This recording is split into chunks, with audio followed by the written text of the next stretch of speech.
हरे कृष्णा। तो देखिए दोस्तों, ये है हमारे 3D चैप्टर की 4th वीडियो, जिसमें हम डिस्कस करने वाले हैं दो लाइंस के बीच में अगर आपको एंगल निकालना है तो उसका फॉर्मूला क्या होता है। ठीक है भाई। तो इससे पहले की जो 3 वीडियोज़ हैं उनका लिंक आपको नीचे डिस्क्रिप्शन में मिल जाएगा। अगर पुरानी 3 वीडियोज़ आपने नहीं देखी है तो उनको भी जा कर के अच्छे से ज़रूर देख लें। ठीक है भाई। तो इस वीडियो में हम सीखने वाले हैं कि अगर दो लाइन दे रखी है आपको स्पेस में, उनके बीच में एंगल कैसे निकाला जाए। जैसे मान लो ये 3D प्लेन है और एक ये लाइन है और एक मान लो ये लाइन है, इनके बीच में मान लो एंगल है थीटा। आपको ये एंगल थीटा फाइंड करना है। ये मान लो लाइन L1 है और ये मान लो लाइन L2 है। ठीक है भाई। तो दोनों लाइन के आपको DRs गिवन होंगे। ठीक है भाई। जिन दो लाइन के बीच में आपको एंगल निकालना है, थीटा निकालना है, उन दोनों के DRs आपको गिवन होंगे। तो DRs ऑफ L1 आप क्या मान लो A1 B1 C1 और DRs ऑफ L2 क्या मान लो A2 B2 C2। तो जब कभी भी आपको आपसे स्पेस में दो लाइंस के बीच में एंगल पूछेगा, जिन लाइन के DRs आपको गिवन होंगे, तो उसका फॉर्मूला क्या होता है। उसका फॉर्मूला होता है cos theta is equals to A1 A2 plus B1 B2 plus C1 C2 upon में अंडर रूट में A1 square B1 square C1 square और A2 square B2 square C2 square. तो ये होता है फॉर्मूला किसका, जब भी आपको दो लाइंस के बीच में एंगल निकालना पड़ेगा जिसके DRs आपको पहले से ही गिवन होंगे। अगर मान लो आपको DRs नहीं गिवन, आपको DCs गिवन है, तो DCs ऑफ L1 वो क्या होगा L1 M1 N1 और L2 के DCs क्या होंगे L2 M2 N2। तब कैसे फॉर्मूला बनाओगे आप, तब भी फॉर्मूला क्या होगा cos theta is equals to L1 L2 M1 M2 और N1 N2 अपॉन में अंडर रूट में L1 square M1 square N1 square L2 square M2 square और N2 स्क्वायर।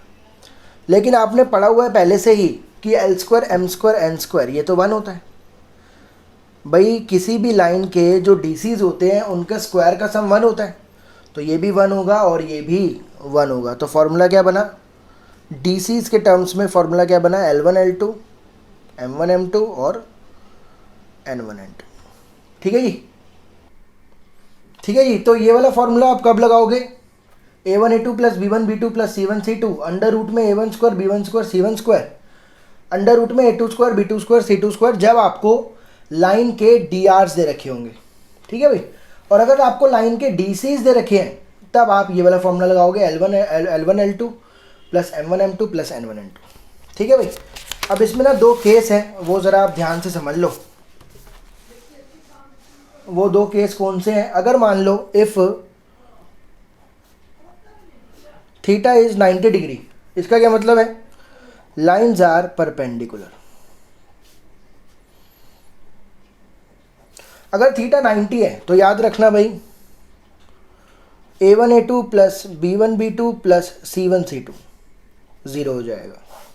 ये बहुत ही इंपॉर्टेंट कंडीशन है जो आपको याद रखनी है आगे के चैप्टर में भी। आगे के चैप्टर मतलब जब आगे ये चैप्टर प्रोसीड करेगा उसमें भी आपको याद रखना है कि अगर दो लाइंस परपेंडिकुलर होती हैं तो A1 A2 plus B1 B2 plus C1 C2 यानी कि DRs का प्रोडक्ट का सम क्या होता है, 0 होता है। कैसे आया मैं बता देता हूँ। cos 90 0 होता है ना, तो ये पूरा का पूरा उधर जाकर 0 हो जाएगा। तो क्या बचा, यही तो बचा A1 A2 B1 B2 C1 C2 equal to 0।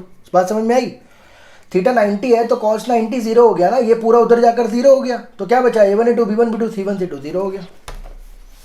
तो याद रखना भाई, अगर लाइंस परपेंडिकुलर है, अगर दो लाइन परपेंडिकुलर है तो A1 A2 plus B1 B2 plus C1 C2 क्या होगा 0। अगर थीटा 0 है यानी कि लाइंस पैरेलल है, तो ये तो मैंने आपको वेक्टर में ही पढ़ा रखा है और 11.1 में भी बताया था कि अगर लाइंस पैरेलल होती हैं तो DRs का जो रेशो है A1 A2 B1 B2 C1 C2, lines parallel मतलब कोलिनियर वेक्टर। और कोलिनियर वेक्टर कैसे चेक करते हैं, रेशो चेक कर लो। अगर रेशो बराबर है तो कोलिनियर होगा। यहाँ पर लाइंस पैरेलल है तो रेशो क्या होगा, इक्वल होगा। ठीक है भाई, तो ये हमने पढ़ा जब आपको लाइंस के डीआरस या डीसीज दे रखे हैं तो उनके बीच में एंगल कैसे निकाला जाता है। अब मैं आपको बताता हूं जब इक्वेशंस गिवन हो तब कैसे किया जाए। मेन तो तब है ना, जैसे मान लो L1 है R is equals to A1 plus lambda B1 और ये वेक्टर इक्वेशन है R vector is equals to A2 plus mu B2। तो ये लाइन की पहली वाली लाइन की वेक्टर इक्वेशन है और ये दूसरी वाली लाइन की वेक्टर इक्वेशन है। मुझे इन दोनों के बीच में एंगल निकालना है। तो भाई अगर मैं आपसे पूछूं कि L1 लाइन के डीआरस क्या है, कहाँ पर है, तो याद रखना लैम्डा के साथ जो वेक्टर लिखा होता है वही होते हैं उस लाइन के डीआरस। ठीक है भाई, लैम्डा और म्यू के साथ जो वेक्टर लिखे होते हैं वो होते हैं उस लाइन के डीआरस। तो अगर मैं आपसे फॉर्मूला पूछूंगा तो फॉर्मूला क्या होगा, इन दोनों का डॉट अपॉन में इन दोनों का मैग्नीट्यूड। तो अगर आपको लाइन की वेक्टर इक्वेशन दे रखी है और आपको बोल रहे हैं उन दोनों के बीच में एंगल बताओ, तो आपको मेन क्या डीआरस ही तो पकड़ते हैं, और डीआरस कहां पर होते हैं, जो लैम्डा और म्यू के साथ लिखे हुए हैं। लेकिन अगर यही कार्टेशियन इक्वेशन है x minus x1 by A1 y minus y1 by B1 z minus z1 by C1 और L2 की x minus x2 by A2 y minus y2 by B2 z minus z2 by C2, तो ये दो line है, मुझे इनके बीच में angle निकालना है। तो क्या बताया, इस लाइन के डीआरस क्या है, A1 B1 C1, इस लाइन के डीआरस क्या है, A2 B2 C2। जो डिनोमिनेटर में लिखे होते हैं वही होते हैं लाइन के डीआरस। तो क्या फॉर्मूला बना, A1 A2, ये तो पीछे वाला ही है same, B1 B2 C1 C2 upon में अंडर रूट में A1 square plus B1 square plus C1 square और A2 square plus B2 square plus C2। तो अगर आपको वेक्टर इक्वेशन दे रखी है तो ये वाला फॉर्मूला यूज़ करोगे, कार्टेशियन इक्वेशन दे रखी है तो ये वाला फॉर्मूला यूज़ करोगे। अगर आपको दो लाइन्स के बीच में एंगल बताने हैं तो अब मैं आपको एक क्वेश्चन बता देता हूँ, इसका बहुत ही सिंपल ये कॉन्सेप्ट है एंगल बिटवीन टू लाइन्स का।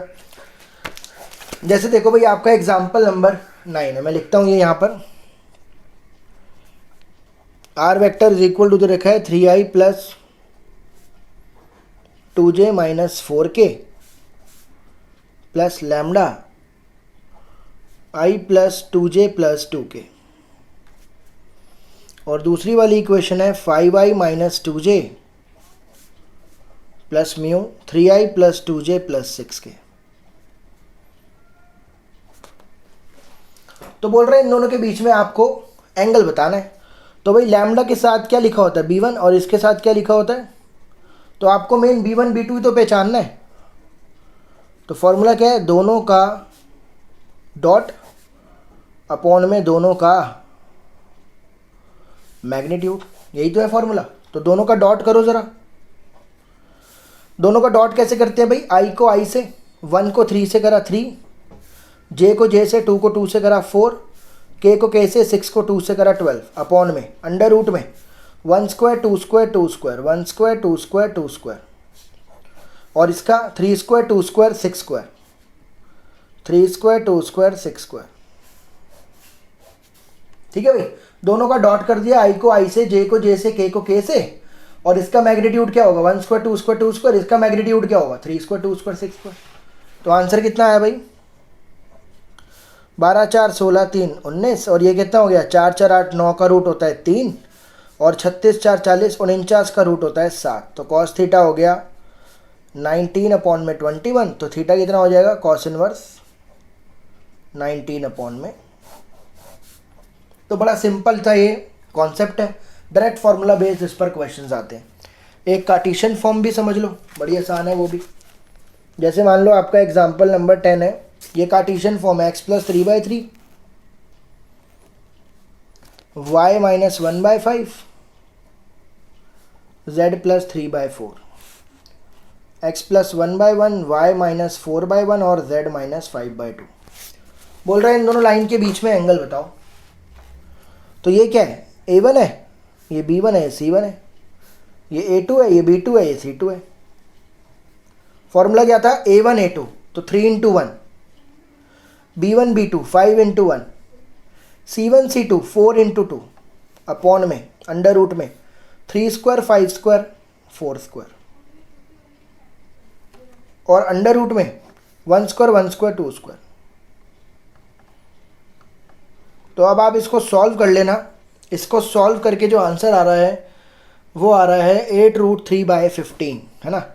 पूरा रैशनलाइज वगैरह करके आंसर निकाला गया है। तो थीटा कितना हो जाएगा, कॉस इनवर्स 8√3/15। तो आज की इस वीडियो में हमने पढ़ा कि अगर आपको दो लाइन के बीच में एंगल निकालना है, उसके डीआर्स आपको गिवन है तो हम कैसे निकालते हैं, वेक्टर फॉर्म हो या कार्टेशियन फॉर्म हो। उम्मीद करता हूँ ये कॉन्सेप्ट आपको समझ में आया होगा। कोई भी दिक्कत लगी हो कमेंट करके ज़रूर बताएं। आगे आने वाली वीडियोस के लिए बने रहें, तब तक अपना ध्यान रखें। Thank you so much.